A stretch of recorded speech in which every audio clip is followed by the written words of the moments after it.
I'd like to welcome John Harper. Thanks for coming, John.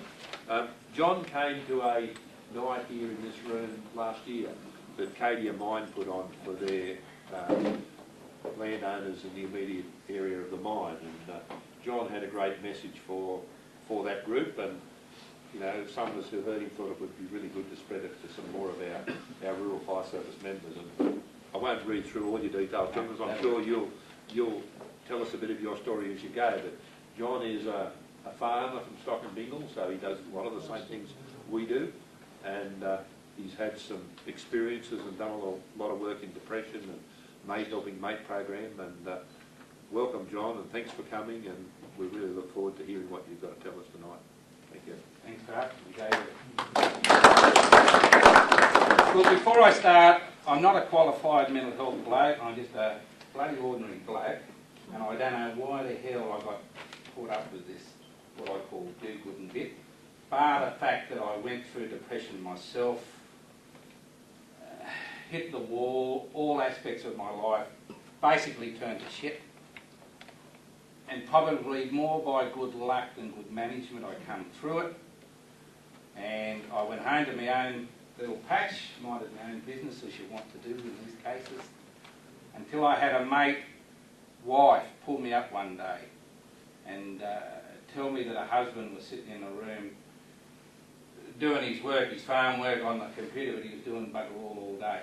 Now I knew where he was going, and I knew what was ahead of him, and him being a mate, I didn't want him to suffer through the stuff I did, so I decided I'd help him.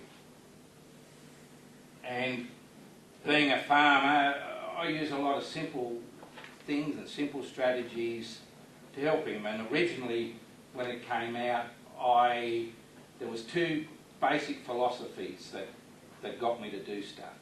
Was that as a farmer, if I saw a beast out on its own, I knew it was crook. So what did I do? Is that generally speaking, we get that beast in, we fix it up the best we can. If it was valuable, we get the bed in. If we couldn't fix it up, and then we put it back in the mob. Yet in regards to depression and poor mental well-being, people will isolate themselves just like a beast would do, and us just leave them there. We weren't doing anything. The least we could do was be like a farmer, do something about it, bring them in, put them back to the mob. And the other thing was that I wondered why the hell was it that we seemed to be getting whacked so hard. So I'm near 60, and this was when I was 45. This was before the drought. This was about when the drink dry stuff come in. And I came to the conclusion after I'd gone through my bit, and the counsellor had told me one of the key points that I'd learned was that he said one of the things you need to be doing is talk to your mates, talk to your peers, people your own age. Tell them what you feel and what you think. So that really resonated with me. And I was thinking about it, and I was thinking, well, maybe it's because us blokes at Stock weren't going to pubs on Friday night like we used to do, where we would come together, we'd have a bit of a prattle, we'd have a few beers, we'd talk about the good stuff, but sometimes we'd be talking about, you know, the missus annoying the hell out of us or whatever else that was aggravating us, and it would defuse the situation. So all of those seem to tie up, and I use really simple analogies. I like talking with the fireys. I've done a fair bit in the Monaro and down our way, and I just like the mottos. There's a lot of analogies with how you fellas, the RFS, is put together and how you operate and what I think we need to be doing about mental health. Here, prepare, act, survive. I do a lot of stuff about preventative work. Rob said a minute ago that in regards to the RFS, prevention and awareness is nearly as important as actually fighting the fire. Well, I'm telling you, it's exactly the same with mental health. If you wait for somebody to crash and burn, it's too late. We're better off to get in early, do some preventative work, do some action, and then they survive.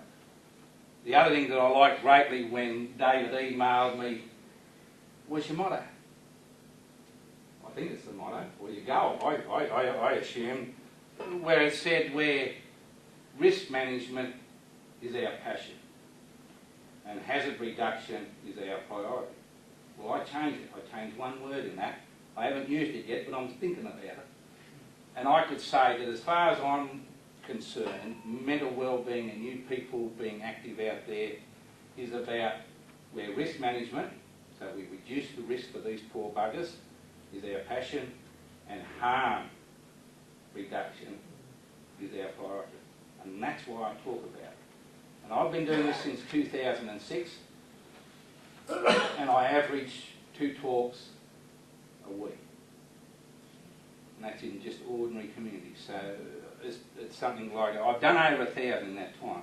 So in these last 14 days, I'm doing 10 talks in 14 days. And a lot of it's coming about in our small communities, down our way, Temora, Gundy Guy and that, is that we're losing the young blokes. We're using blokes under 27. We're losing half as many young fellas, again, to suicide as to road accidents. So if we lose 1,000 in road accidents, we're losing 1,500 blokes to suicide. That's why. And we lost 3 in Temora since Christmas.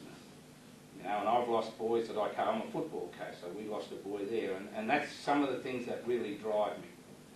And as I say, I'm only a simple fella. Last time I came, I talked about my journey. Today, I really want to be talking, I'm going to use the same sort of visual aids and stuff, to push to you people about this preventative business. And the challenge with being preventative and stopping people dying by suicide and that, the greatest challenge is for the bloke suffering to acknowledge he's got a problem. It's a big issue. Is for them. Once you acknowledge a problem, you can start addressing it, you can solve it. They know me as China in the Riverina. I was a shearer, China Harper.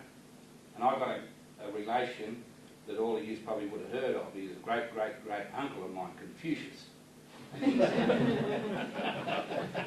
And he said it's a wise man who addresses a problem early so he doesn't experience it. So once again, you see all these analogies with fires, that if you go and whack, if you see a problem and you whack it early, you don't experience all the crap with it. It's exactly the same sort of stuff. I say I use simple analogies. I often say that mental health and suicide prevention is like the simple nursery rhyme Humpty Dumpty. He's sitting on the wall, falls off, shattered, and they can't put him back together again. My wife, been a teacher for 32 years, does Humpty Dumpty with the little kids, 5, 6-year-old. About 3 years ago, a little girl, Sarah, puts her hand up, goes, Mrs. Harper, Mrs. Harper. Yes, Sarah, what? And this little Sarah said, why didn't Humpty's friends stop him falling off the wall? Exactly. Exactly. That's the whole issue of it all. So, the challenge is getting people to acknowledge the problem, and the challenge is getting them to present if they're going to get shattered. But there's a lot of simple things that we can do that pick people up. We've got to understand that it's not such a sudden drop. I normally use a slippery dip to slow it, that it's a slide with mental health. That you gradually slide down and then you fall off. But the whole point is to be aware of what makes us shaky up top. So if we're going to be Humpty's friends, our mates' friends, how do we stop falling off the wall? What makes them shaky? And it's interesting, one of the first things that helped me out when I finally came to start acknowledging that I had a problem, and it took me 2 years to do that, was the doctor, not in doctor terms, but in simple man's terms, said to me, your brain is like a mate who is never wrong. So if your brain starts thinking negative and you start thinking, what the hell am I doing here, or why am I farming, or why am I putting up with that missus? And if you don't do something about it, then away you go. You jokers are all fairly smart people, although you live at a higher altitude than me. Thin air up here. But I'm sure you jokers can do what I tell you. Yep. Okay. Right hand, perfect circle up above your head. Okay. Oh, not too bad. Out west, someone can get some jokers. Anyway, up here above your head, that's good. Come on, mate, up there. Okay, now you're doing what I'm going to tell you, okay? I want you to bring it down really slow. Bring it down really slow, really slow, really slow. That's good. And put it on your chin. So everybody bring it down, put it on your chin. Now look around. Where did most people put it? Where did I tell you to put it? That's how easy your brain can get you off track. Your brain has overrode what you've agreed to do. Your brain has said, that idiot up there doesn't know what he's doing. He wants us to do that. So it overrode what you think you're doing. And it's very interesting that this is actually a communication skill. And basically, it's about that when you communicate with people, only 20% is verbal. 80% is visual, is smell, touch, all these other faculties you've got. And it really ties in with mental health stuff, is that often when we have mates struggling or, you know, having troubles all over, and we ask them, how you going, mate? What's the first thing they say? I'm great. Yet often we have a gut feel and then they're not going well. That's why we've asked the question in the first place. And I suppose this thing ultimately comes back to the point is that if you've got a gut feeling that somebody is not travelling right, go with your gut feeling. And that's some of the reason why I'm talking tonight is okay, what do we then do? So, your brain. You're up here on the wall, and normally it's in one of three areas, if we keep it really simple, that get you shaky. It's not in your health, in your business or your security, or relationships. It tends to be in one of those three sorts of things. So that's a higher risk business. Okay? So if you've got a mate that's blowing with his missus and that looks like they might separate everything else, the risk is greater. He might be wobbly on the wall. If you've got chronic arthritis or Parkinson's or something like that with your health, that's going to make you wobbly on the wall. Same with business. During the drought, it was blokes fearing the business. Made us farmers wobbly on the damn wall. And what are the things that affect them? Okay, these, okay, everybody gets hits in that. That's life's reality. Shit happens. Okay, you get Parkinson's disease, to a certain extent you've got to deal with it. But what does it do that we can address, that we can help people? So last night I did a talk at West Wyong, and a fella got up and he had Parkinson. And as he talked, he said, oh, when I talk and get nervous, I get worse. And he says, the reality is I'm going to have this for the rest of my life. But there's days where I feel terrible. How am I going to get through this? And the group, so it was a bit of a group discussion, they come up with a thing that was about attitude. It was about positive thinking. That if he could remain positive, sure, he had to do this. But it's about positive. If he thinks it's too much, he's not going to get out of bed. And he agreed. And this fellow was 80 years old. And he said what he does is he gets out of bed and he works in the garden. And he said his mother died when she was 98 years old, and she died in the garden, digging the garden, and she'd had Parkinson's since she was 60. And she had no medication, nothing. You know? So it's really interesting. So that's what we're looking at. So what are the things that knock you? Nobody's got a heart machine on or anything?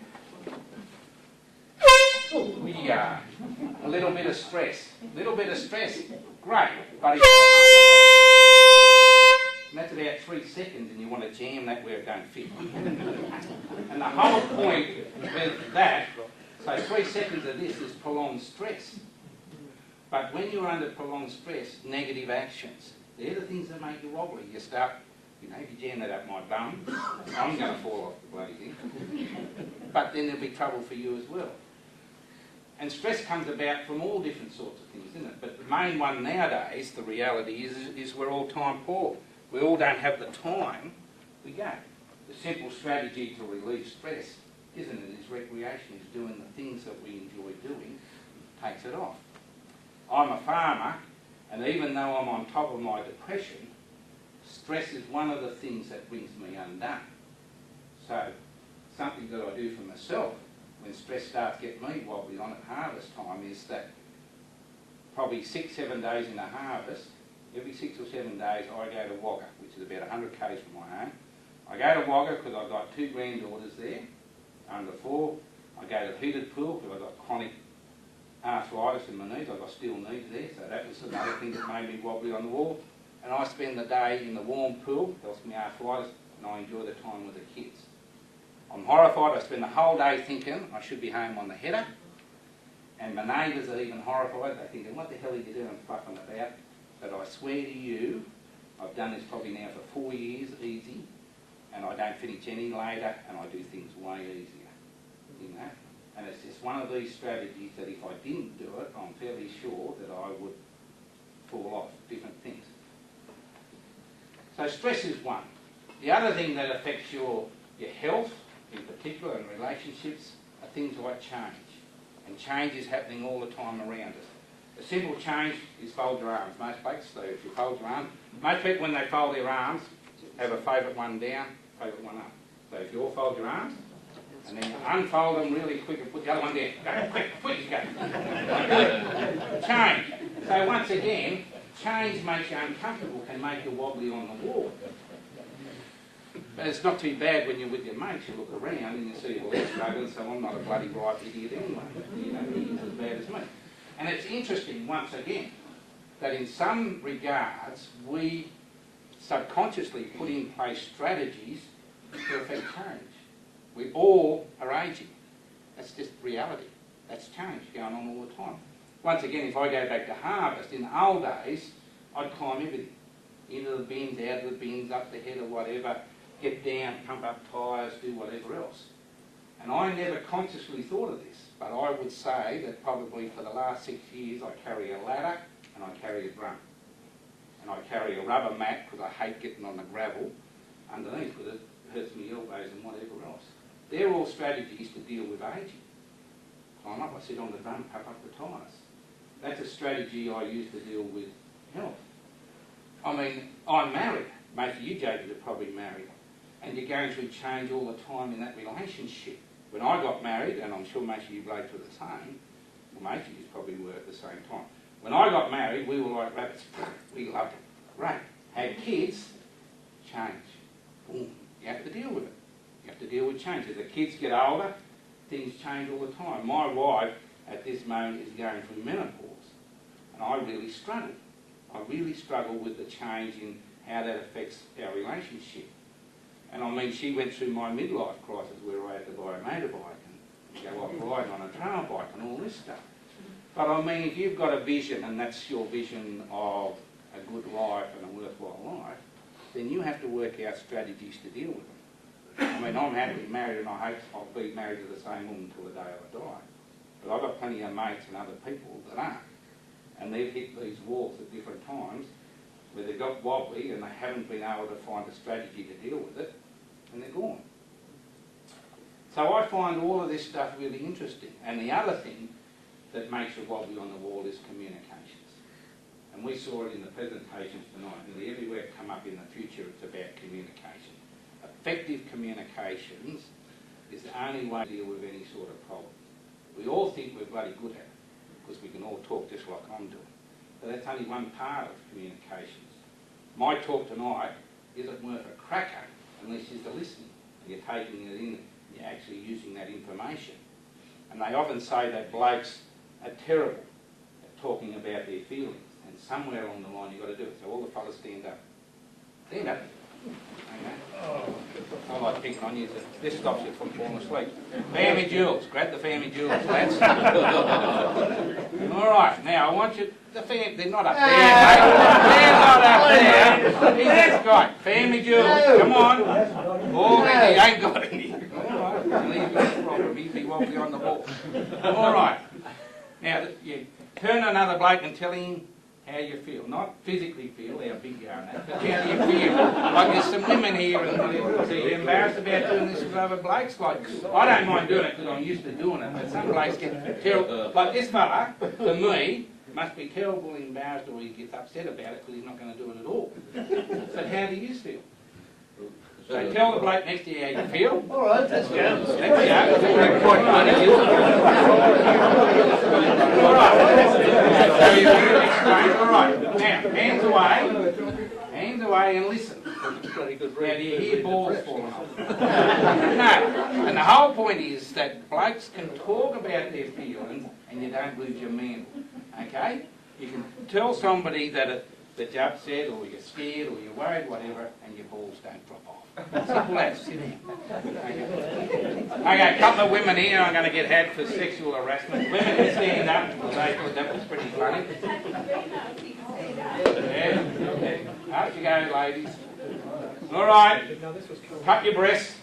You do as you say. You turn to a man and say, I'm wrong. Now, that's got nothing to do with mental health. I just like to hear a woman say it. Oh, she's going to do it. Okay. As I said, that's got nothing to do with mental health. I just like to hear a woman say she was wrong.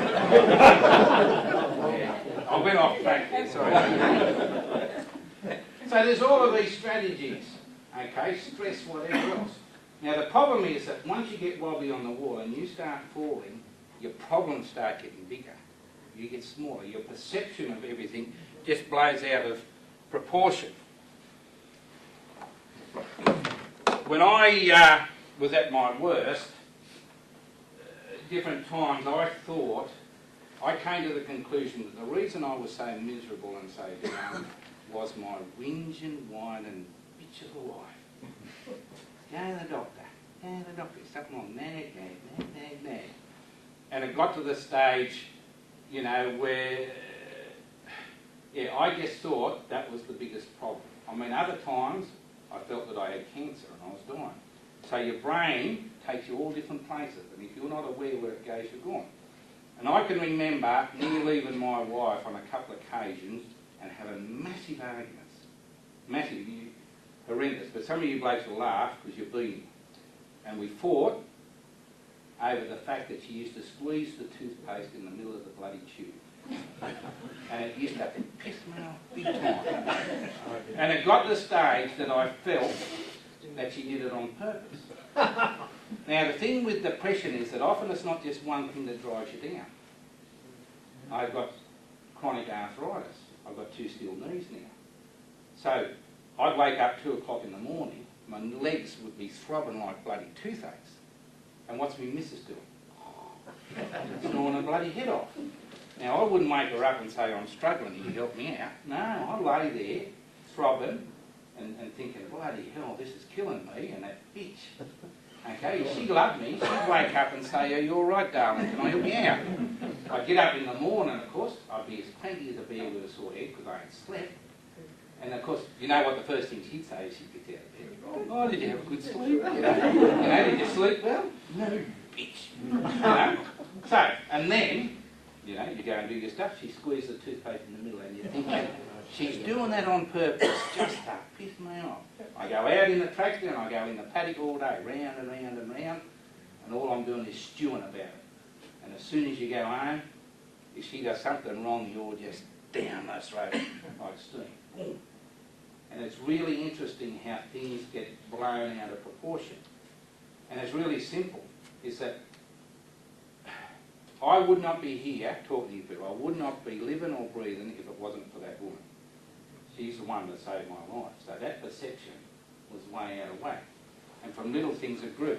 These cards are exactly the same size, cut out of wool packs because I'm a wheat shed farmer.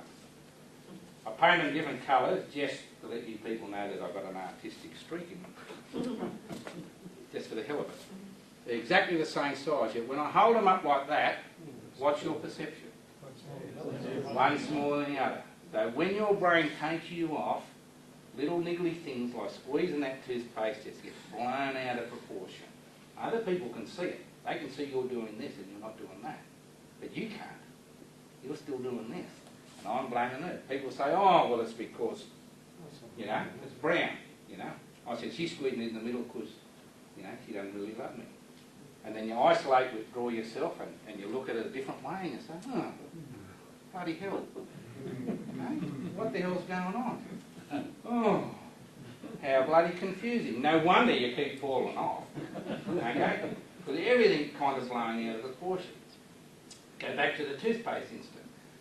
When I was shearing, I'd go to work and she was doing that. I'd go to work and I'm working with my mates. I'd probably be angry. I'd be probably tapping sheep and stomping around and banging bloody gates and doing whatever. And they'd say, China, what's wrong with you, you miserable bastard? You know, smoker or whatever. And I'd say, oh, missus of mine, squeeze the toothpaste in the middle. What would they do? They'd all laugh. They'd all laugh. And my mate Gary Waters would probably say, that's nothing. My missus uses a whole roll of date paper to wipe the bum. You know? And we did the same thing. We'd all laugh, we'd go back to work, it's all gone. That's what it's all about. The fact of simple stuff on keeping people from falling down is to talk with your mates and your peers. You look at things differently and you see reality. It doesn't mean that you don't have a problem, because often these hits are problems. It's a matter of how you perceive them, and they're easier to deal with if you can see the reality, not get blown away out of proportion. So, the idea is to understand there's the three areas, and you can find out all of these sorts of things from beyond blue, black dog. There's sheets and sheets of symptoms, whatever else. Most people know when somebody's struggling. Most people have an inkling. I didn't even have an inkling that I'm struggling. I just couldn't work out why, because I had no idea about depression in them days. In them days, I just thought it was an old woman's job, whatever else. It had nothing to do with me. And even when I started getting help, it probably took me 3 years before I actually said I had depression. I actually even had started, well not started, I was just starting doing some public speaking.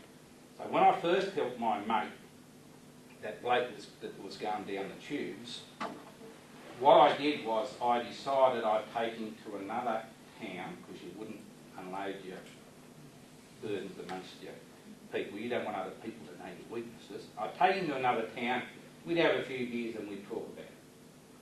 And then I thought, no, he's not going to do that on his pat alone, so I'll take a few mates. I had a small bus. I still got a small bus run. I had a small bus, so I thought, I'll take half a dozen. And when I looked around, I'm thinking, oh, well, I might as well take some blokes that I think might be struggling as well.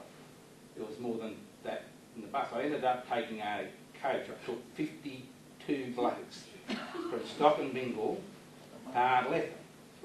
And Ardlethan, so these are strategies to keep people up. So this is in the drought, when the drought was really bad. Ardlethan, I knew some blokes there, and I said to them fellas, I said, look, I'm bringing a busload of blokes over. I said, I want you to tell these fellas that the stock blokes are pretty weak-kneed fellas. The drought's hit and they're all folding. You jokers have been doing it tough for a while. How about you come to this meeting and have a talk with them and tell them how it's done? And the Stock and Bingle blokes, to get them on the bus, I said to them, look, the Ardlethan fellas have done it tougher than us. They're struggling. How about we go down and tell them that they've been doing a good job and hang in there. And that's how it went. Some of the people didn't want to get on the bus.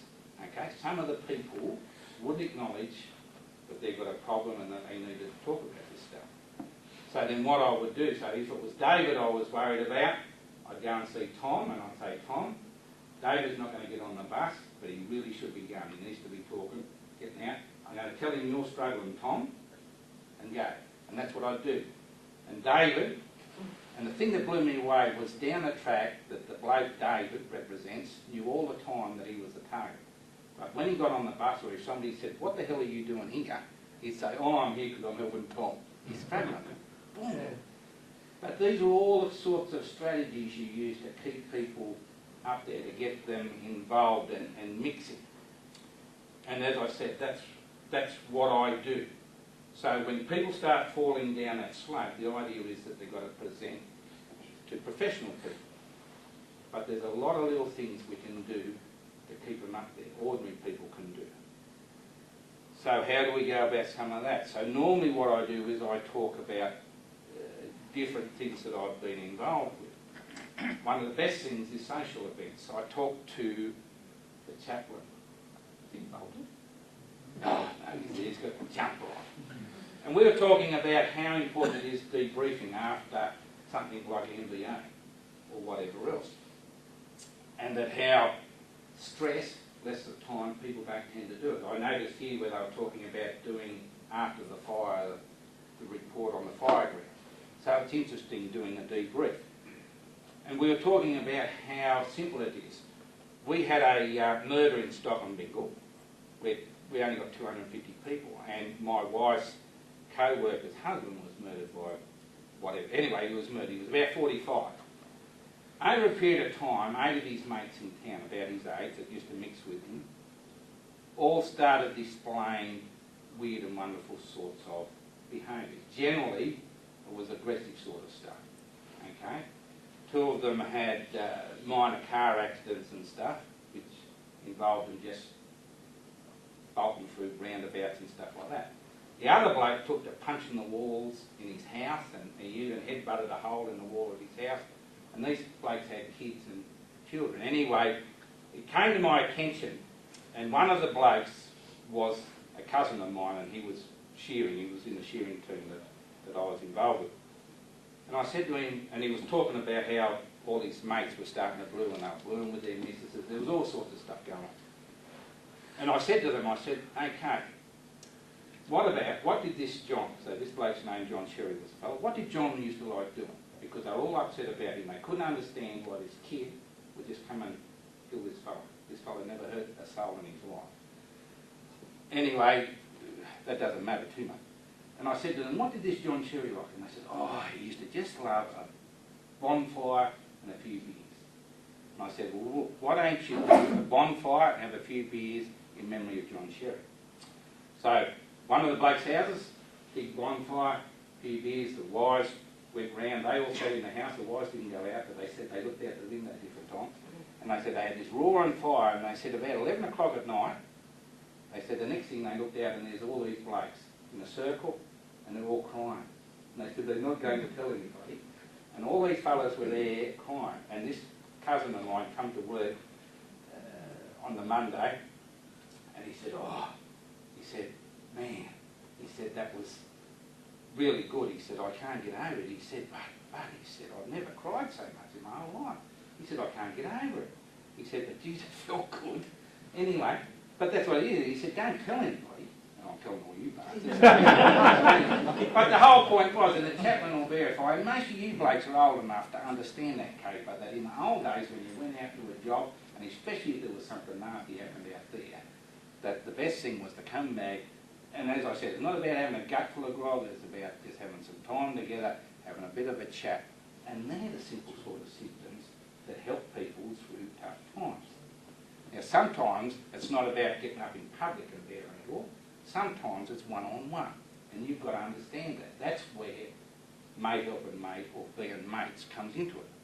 Like I can't give you the exact way to hit this fella or that fella. Everybody's got different interests. But it's really important that you understand that you'll have this gut feeling that they're struggling, and you will understand what will get through to your mate or to yourself. How do you get people to acknowledge problems? We got a young bloke, I did a talk in Tumut the other night, mother's distraught. Young fella, 17-year-old, near done himself in twice on grog and alcohol. So he's wiped himself out. They've had to call the ambulance. When the parents were away in Sydney, they had to call the ambulance. One of his mates had to come past the house, and he was unconscious in his own vomit, face down, not real good. And they reckon that if his mate hadn't come by, they could have lost him. Young fellow went in the hospital. When he came to, he did a bolt, went out of hospital, went home, and his mother's that worried that the next call will be gone, that the boy won't do anything. How to tap him? How are we going to manipulate him? It's not easy when they don't want to acknowledge they've got a problem, and he's that forget it. We've only got two options. If you want to go somewhere, they've got to present. Nobody's going to go to a doctor and that if they don't think they've got a problem. So how do we do it? We've got to have different people talk. We've only got two options with this young fellow. One is through the school, and it's about blindsiding the bloke. So I'm not above lying and manipulating to get people to do what's good for them. So you ring up. So we're encouraging the mother to ring up the school and tell them that she's really worried about this boy. Why? This is why. What's it doing? I can't sleep. I'm worried the next phone call he's not going to be there. The counsellor can then see him. So they wait till the boy's at school, because if he hears anything on, he just does a bolt, he's going to turn up.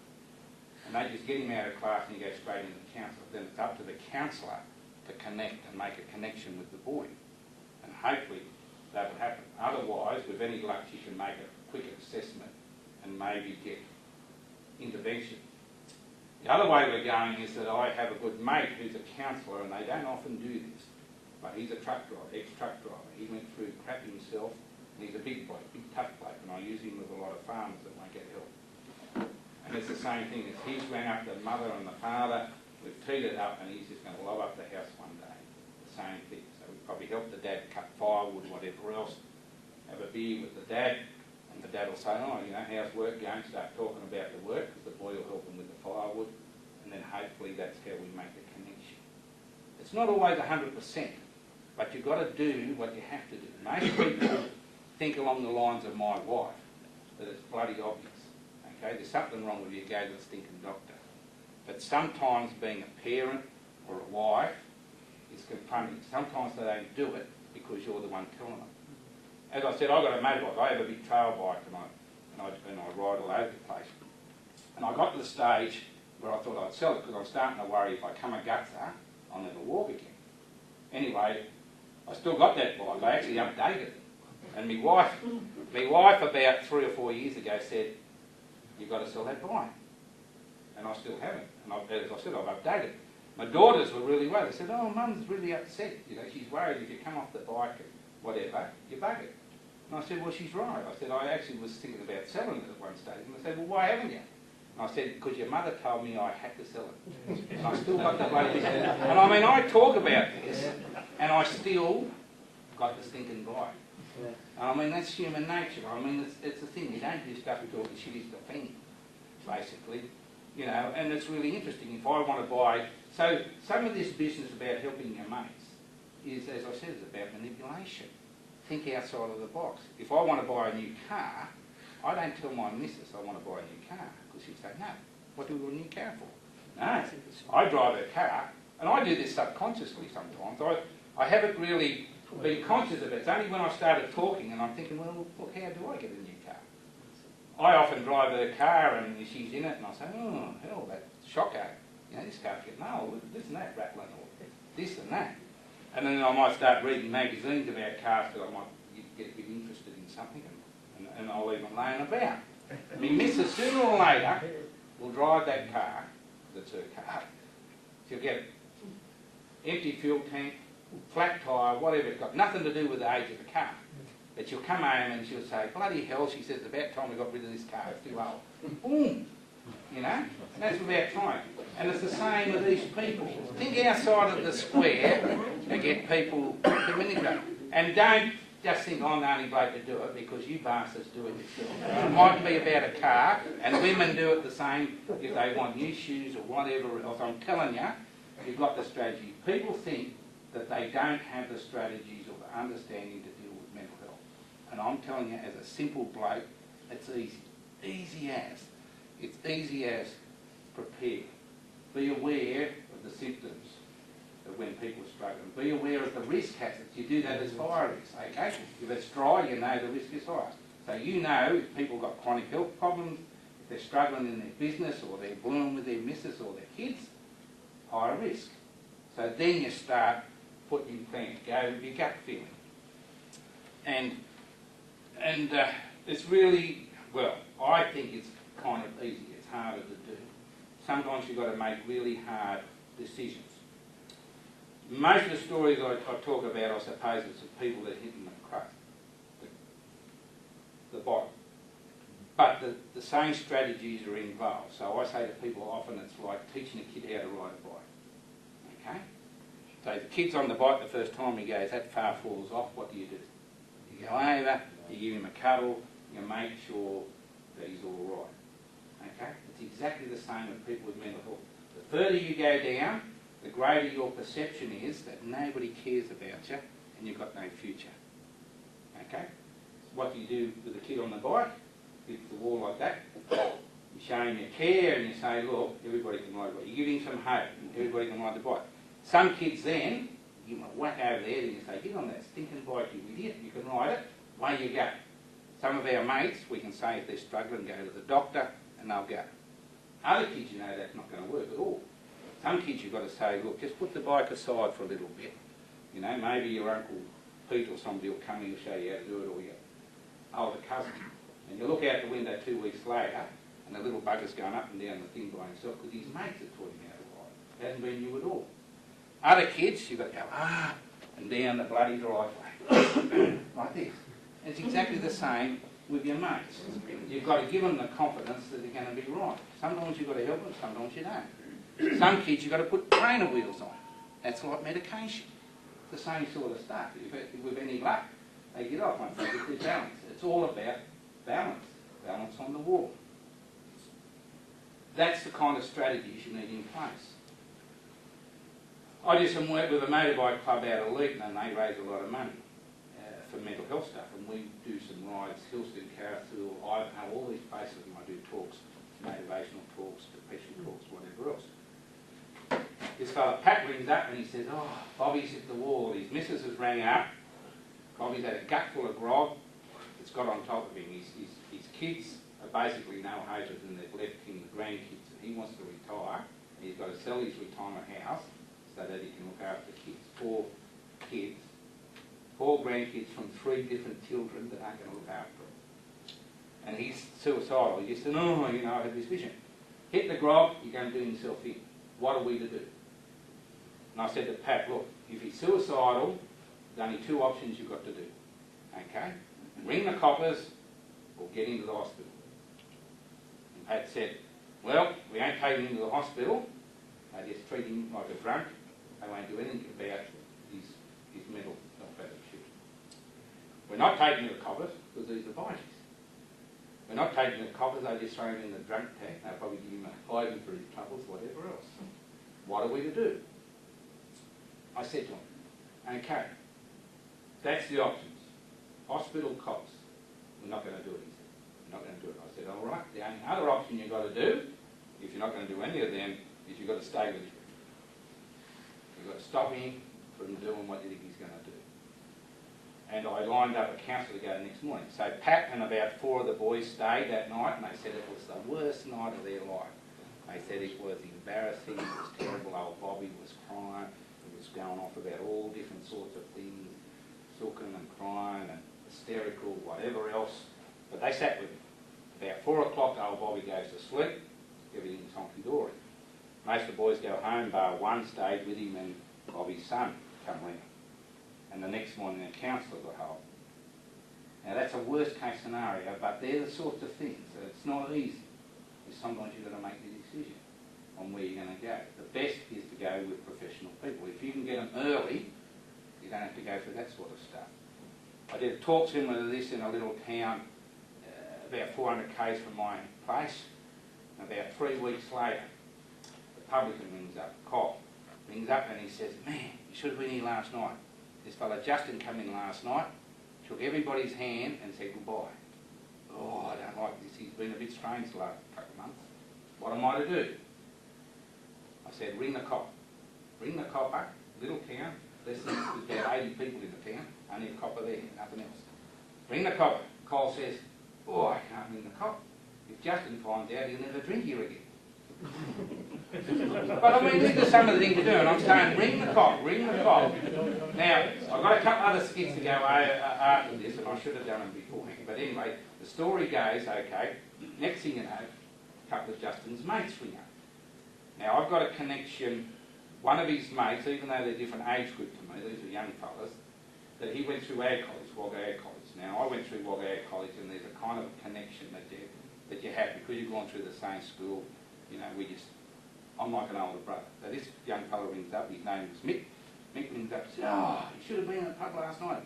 Now, mate, Justin come in, took everybody, same story as the publican, and he said, what are we to do? I said, ring the cops, ring the cops. If you're worried about it, ring the cops. Young Mick said the same thing as the publican. If Justin finds out, he'll never talk to us. But because there was this kind of connection, okay, I said to Mick, look, if he's going to do what you think he's going to do, he ain't going to talk to you either. Make up your mind. Ring the bloody cop. Ring the cop. A couple of other boys ring up, and once again, this is pure luck on Justin's part, okay? I knew him through Country Rugby Union. I ring his parents, and his parents say, what are we to do? What do we do? We've been worried about him for a while, and his mother said, whenever I talk to him, he just puts the wall up. That's it. Boom. She actually worked in mental health. But if she ever raised it, there's no way in the world to talk. What am I to do? So I encouraged her to ring access line, which is one of the good things to do. If somebody's hitting the wall, ring access line. If they're really serious, they'll get people there fairly quick. If not, they rate them, and they'll send that report to the local mental health team. They put flags up, if you like, so that if you're concerned about somebody, flags will go up so that people, if he ever presents, then people will get on it really quick.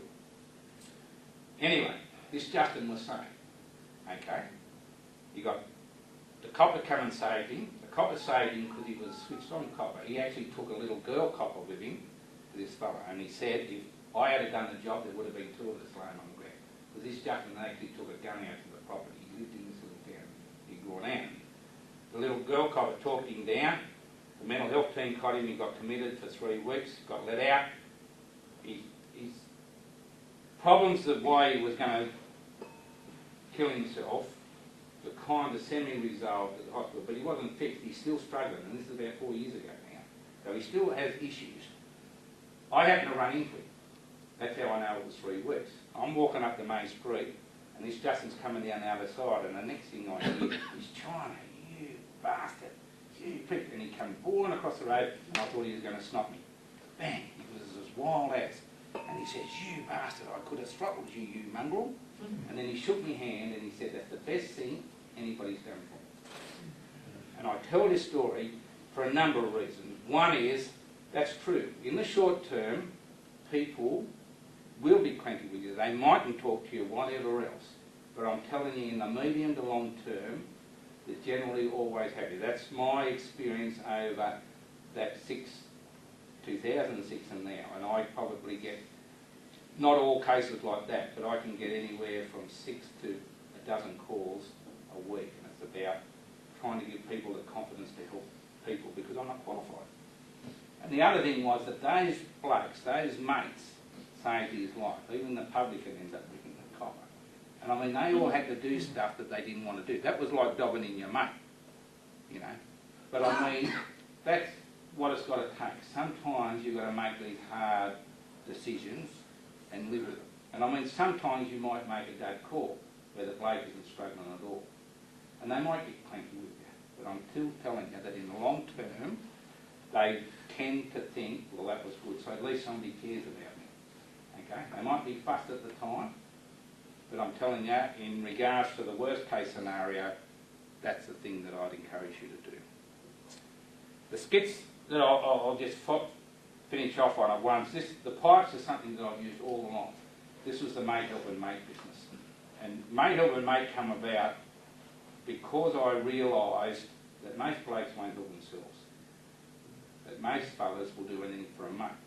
So I can distinctly remember getting hired in some fights. And I'd be in these fights for a mate, and I'd get in the fights even though I knew he was wrong. But because he was a mate, he'd be in these blues and come away before me troubles. But it's really interesting like that. One of the things that brought me out, once again, comes to do with mates. So how I got out of depression was pure luck. It wasn't good management. First thing was that the doctor I went to see, when I did go, happened to be a mate. His kids and my kids close that, and I used to have a beer with him and that. And when he told me that I had depression and that, I didn't believe him. I actually wanted to throttle a bastard, and I nearly did with his own tie.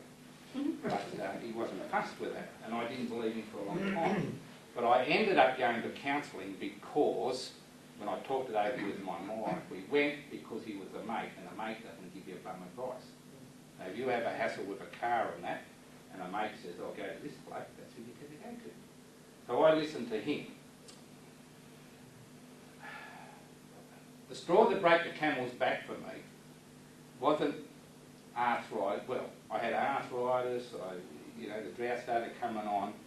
But the straw that broke the camel's back for me was really silly. It was when I retired from shearing. And when I retired from shearing, in my brain I had this subconscious image that a big tough bloke like me would be able to shear all day and drive a tractor all night.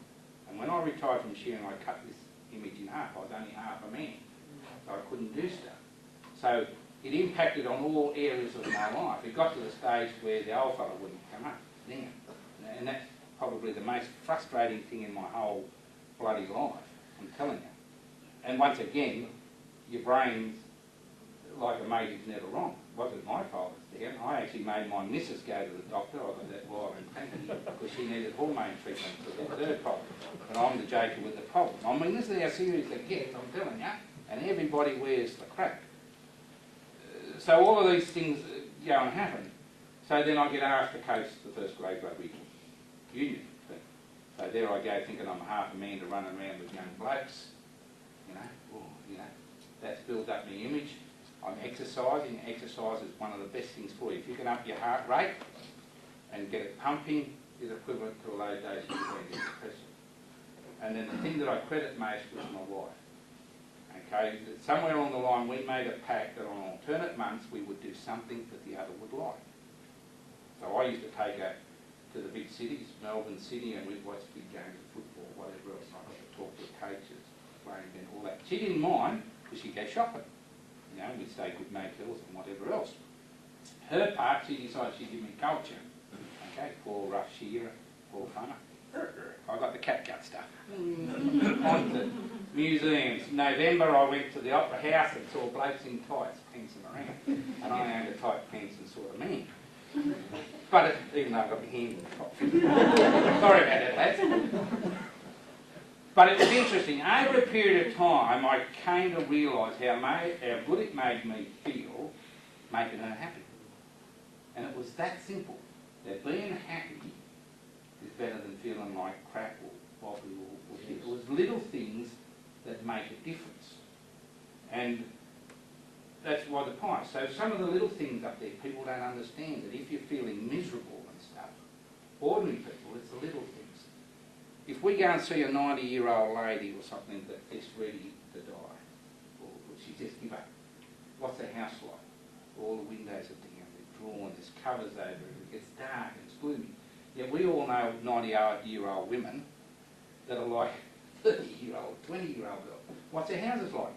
Lines up, everything's up, round to go. Well, it's exactly the same, If you open up and get sunlight in, simple strategies to pick yourself up when you're feeling out of energy. If I want to get going early in the morning, farming, I leave my curtains open. Boom. Doesn't matter, I wake up and I'm all ready to go. If I leave them shut, then I'm as doughy as hell, even if I do a clock. So they're all symptoms. I get away from the point, mate up with mate, I become seeing you. We're going to do the old family jewels. Yes, all right. And picking on you, and you do see me close to the front. The idea is these pipes are about showing what to do, what we need to do. Up this end, the boys are in the shit. They're depressed and whatever else. Down here is joy and happiness, okay? Yep. Joy and happiness. Yep, that's what you do. But down there's sad. Oh. That's it, good. They're playing along real well. Down the top of the pipes. There you go, walk down the top of the pipes there. On top of the pipes? Yeah, on top of the pipes. All right. Just have a go, don't go too hard. No, all right, well don't. If you don't push it, that'll do. Okay, so it's like life. Some people struggle back there. Some people struggle, some people can do it easy. What if they help each other? What if it's mate helping mate? Okay, have a crack. One first.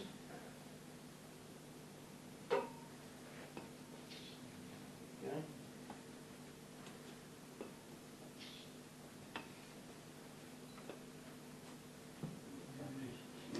Okay, so come back down the end there. It's great, and I wish I hadn't got somebody so jittery, but anyway, it's great. It's a great job. I want them both down on the pipes. But you can see the result that the weak one's got to reach out. You've got to know when you've got a problem, reach out for help.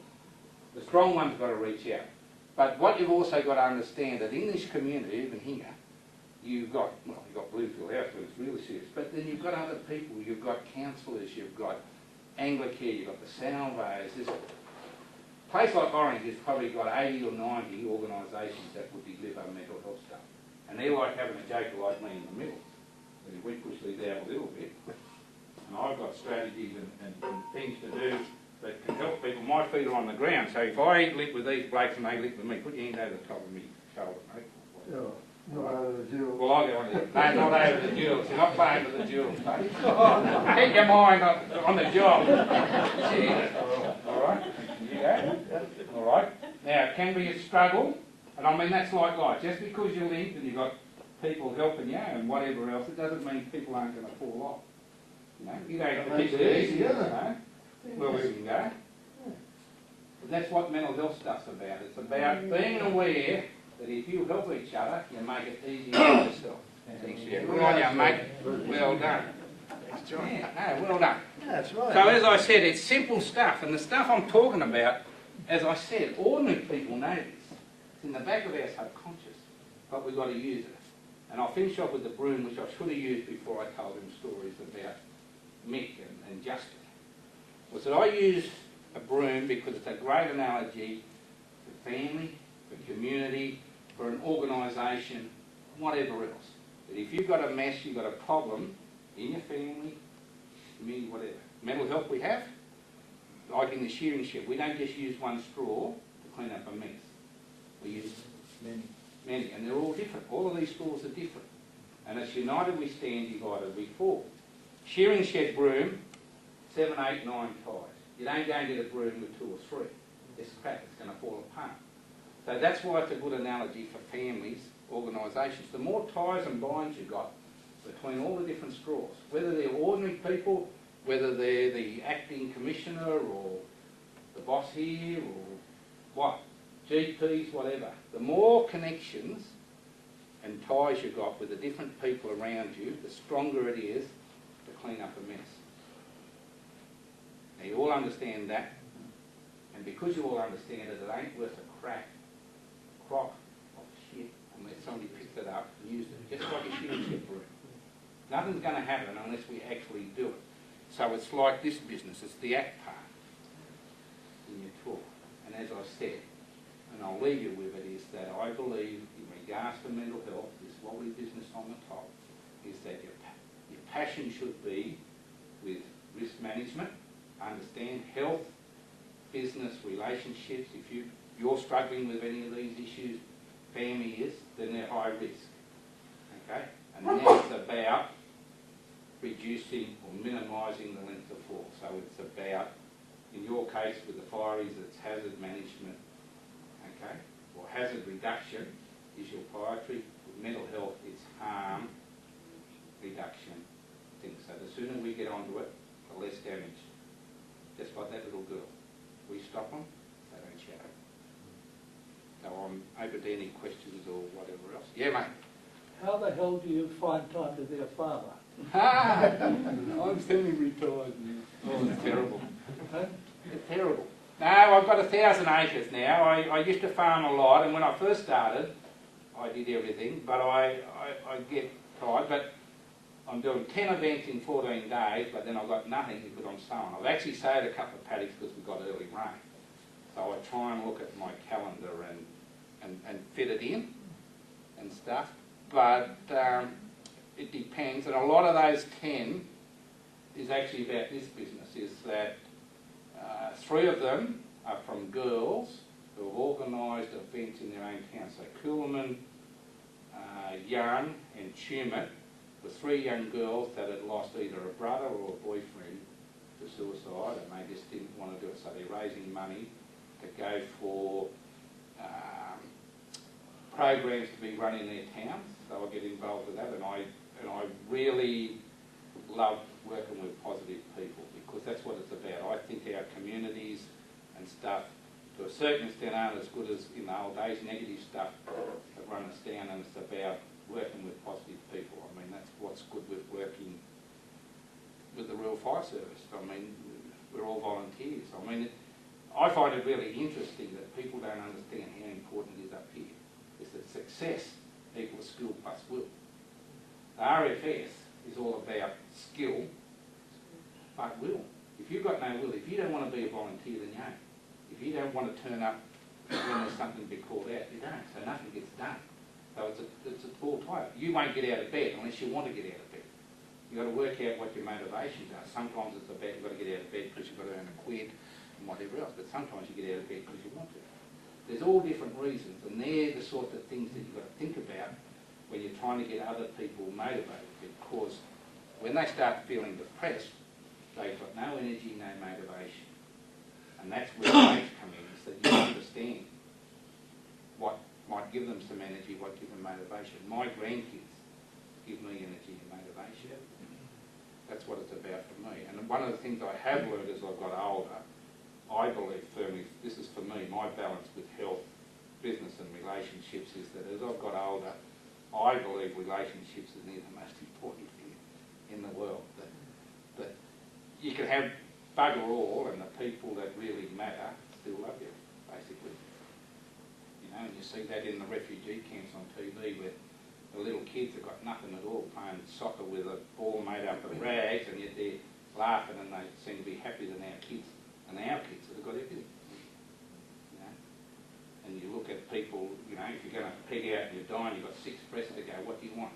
Millions of acres and millions of dollars, or 6 people who fair incomely love and respect you? You know? And most people, well, I don't think I've done a workshop where people have picked the money in the dough. It just doesn't happen.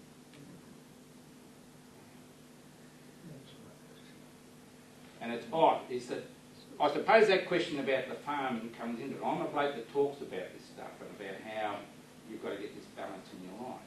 But human nature is that these things do impact on you. I still farm, so I haven't let go of my 1,000 acres, because I still have this image that a big tough bloke like me should be able to do this talking and do me farming as well. It's a struggle, you know, and all the time there's this balance. All the time. I'll do a lot, like 10 days talking like this, and then I get frustrated because I think I should be at home, putting my crop in and paying bills. So then the business side becomes more important. You know, and then I'll be working on the farm and my missus will start whinging, we never see you, never see you. Then my relationships become bigger. I do more with the kids. So it's not a thing that you just get this plan and away you go, everything's honky-dory. The whole time, we're on this bloody pipe. The whole damn time, really. But it is easier if you've got good partners. I've got a good wife, made it easier. Good family, the bigger you spread, the easier it is. That's what I've found. Yeah. I better shut up or you'll never go home. I can talk. Isn't it terrible? Talk all the time.